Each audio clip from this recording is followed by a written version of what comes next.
वाल्मीकि रामायण के अनुसार एक बार रावण विश्व विजय के लिए स्वर्गलोक पहुंचा तो वहां उसे रंभा नाम की अप्सरा दिखाई दी। वासना पूर्ति की इच्छा से रावण ने उसे पकड़ लिया। तब रंभा ने कहा, आप मुझे इस तरह से स्पर्श न करें, मैं आपके बड़े भाई कुबेर के बेटे नल कुबेर की प्रेमिका हूँ, इसलिए मैं आपकी पुत्रवधू के समान हूँ। लेकिन रावण नहीं माना और उसने रंभा से दुराचार किया।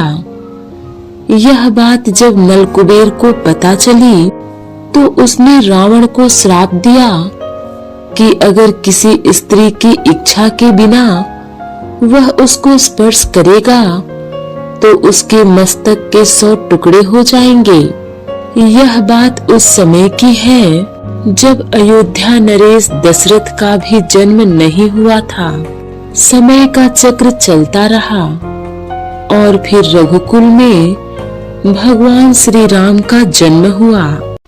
रामचरितमानस में गोस्वामी तुलसीदास लिखते हैं कि रावण इतना शक्तिशाली था कि उसने बहुत से देवताओं को बंदी बना के अपने दरबार में रखा था और ये सभी देवता हाथ जोड़कर खड़े रहते थे। रावण जितना दुष्ट था उसमें उतनी खूबियां भी थी।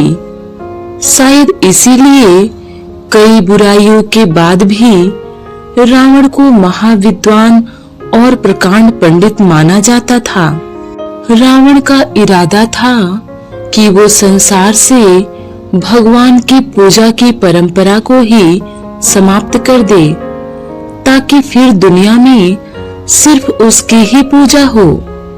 रावण जब भी युद्ध करने निकलता तो खुद बहुत आगे चलता था और बाकी सेना पीछे होती थी।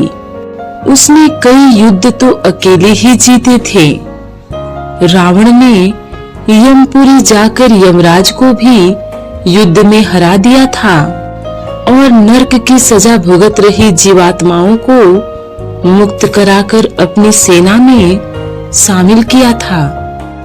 कहते हैं कि सुकेश के माल्यवान, सुमाली और माली नामक 3 राक्षस हुए। तीनों ने ब्रह्मा जी की तपस्या करके यह वरदान प्राप्त कर लिया कि हम लोगों को कोई पराजित न कर सके। वर पाकर वे निर्भय हो गए और सुरों असुरों को सताने लगे। माल्यवान के 7 पुत्र हुए और सुमाली के 10 पुत्र हुए। माली के अनल, अनिल, हर और संपाति नामक 4 पुत्र हुए।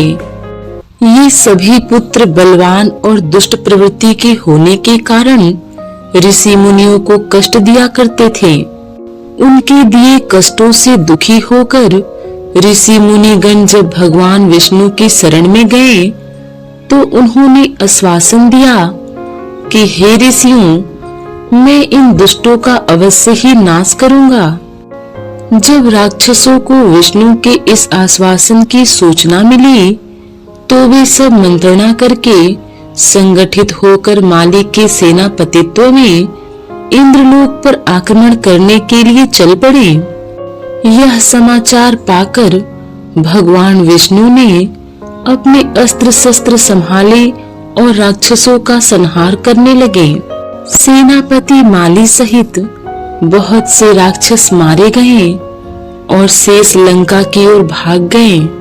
लेकिन जब भागते हुए राक्षसों का भी नारायण संहार करने लगे तो माल्यवान क्रुद्ध होकर युद्ध भूमि में लौट पड़ा। भगवान विष्णु के हाथों अंत में वह भी काल का ग्रास बना। शेष बचे हुए राक्षस सुमाली के नेतृत्व में लंका को त्याग कर पाताल में जा बसे और लंका पर कुबेर का राज्य स्थापित हुआ।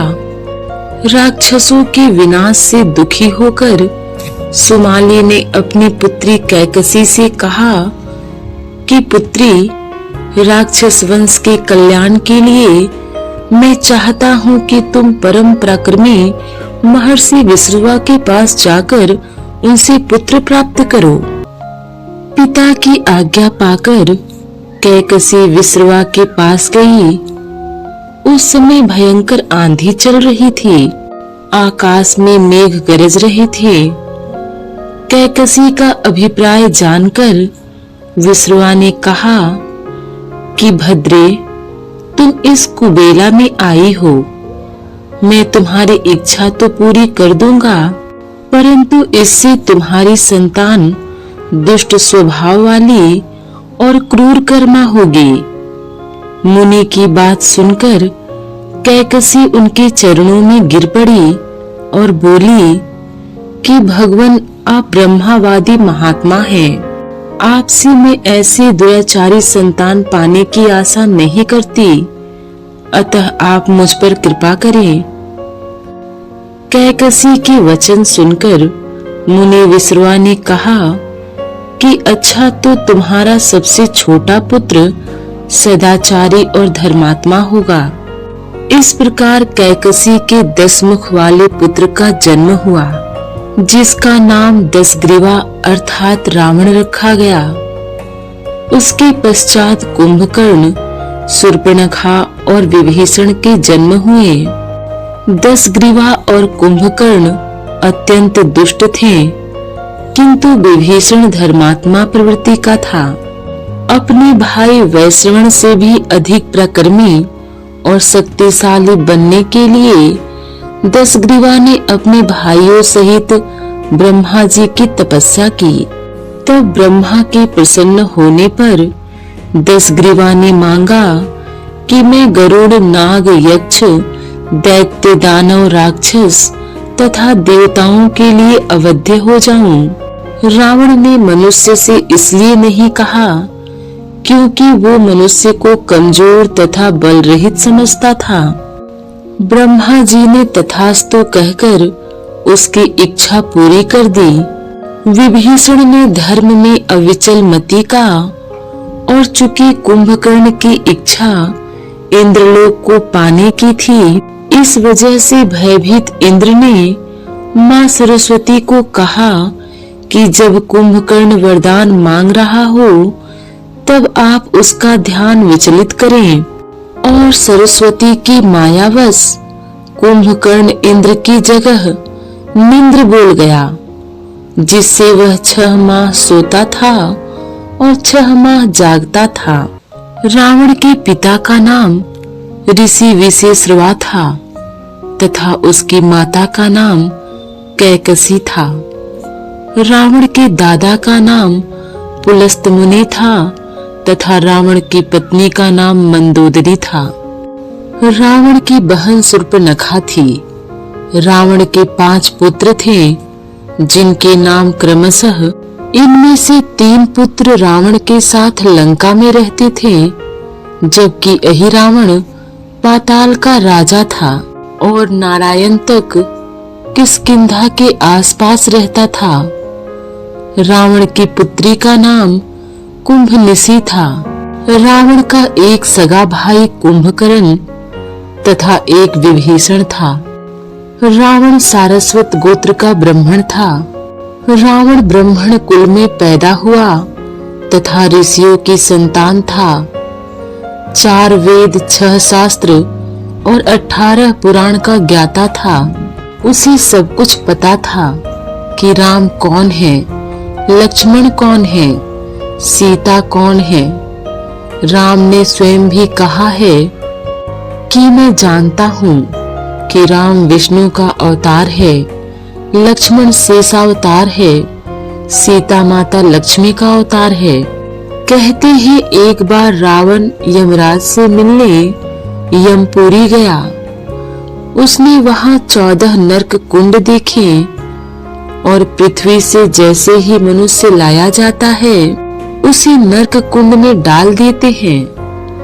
रावण से यह देखकर रहा नहीं गया और उसने यमराज से कहा कि इन सभी कुंडों को बंद कर दो। यमराज रावण का आदेश टाल नहीं सकता था, क्योंकि आदेश टालने का मतलब था रावण से शत्रुता। तब यमराज ने एक रास्ता निकाला। उन्होंने रावण से कहा कि आपके कहने से मैं 7 नरक कुंडों को बंद कर देता हूँ और आप जब दोबारा यहाँ आएंगे तो 7 और को बंद कर देंगे। रावण मान गया। इसके अलावा रावण ने 7 और कार्य विचारे थे जो पूरा नहीं कर पाया। पहला यह कि अग्नि अच्छी वस्तु है, मनुष्य के जीवन मरण में काम आती है, मगर इसमें धुआं है, इसे बंद कर दूं। और वह कर सकता था क्योंकि अग्निदेव उसकी लंका में रसोई बनाते थे। पर उसने सोचा फिर कभी कर दूंगा और नहीं कर पाया। दूसरा सोना अच्छी वस्तु है, बहुत सुंदर होता है, पर इसमें सुगंध नहीं। इसमें सुगंध भर दो तो बहुत अच्छा हो। वह कर सकता था क्योंकि कुबेर उसके यहाँ खजांची थे। पर उसने सोचा फिर कभी कर दूंगा और नहीं कर पाया। तीसरा, पृथ्वी से लेकर स्वर्ग तक सीढ़ियों का निर्माण करा दूं तो हर मनुष्य अपने परिवार जनों से मिलकर आ सकेगा। और यह कार्य वह कर सकता था क्योंकि विश्वकर्मा जी उसकी लंका में टूट फूट सुधारते थे। पर उसने सोचा फिर कभी कर दूंगा और नहीं कर पाया।